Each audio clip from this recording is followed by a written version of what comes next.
Hello, good morning. Ngayong araw nga ay maglilinis ako ng bahay at ako'y maglalaba din. Kaya nagahan kong gumising at ito na nga, nagtoothbrush na ako at maghihilamos bago pa ako magsimula sa mga gawaing bahay. Tapos ko nang nilabhan yung mga damit namin at ngayon nga ay yung mga bedsheet naman namin ang lalabhan ko.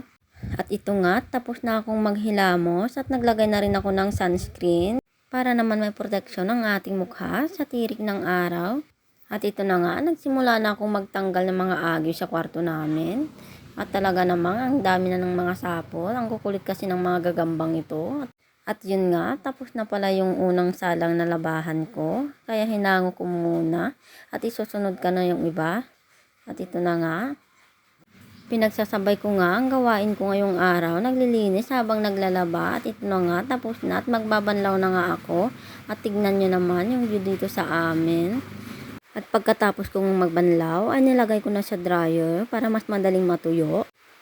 At yung asawa ko naman ang tiga-sampay. Ang swerte ko talaga sa asawa ko kasi matulungin.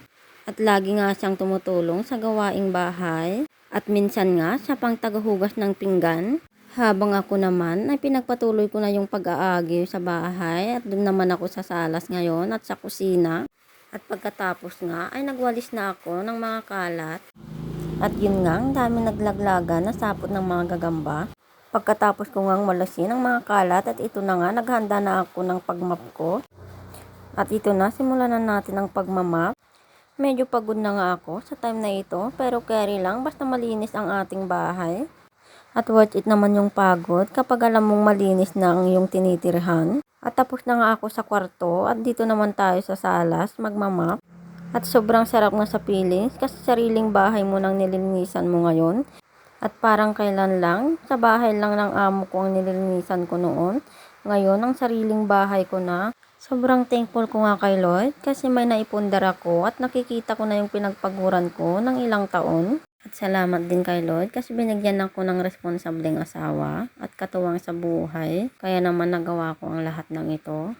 At payo ko sa lahat ng mga OFW na katulad ko, sikapin nating mag-ipon at magpundar para sa ating sarili. Hanggang dito na lamang. Bye! Thank you for watching guys. God bless.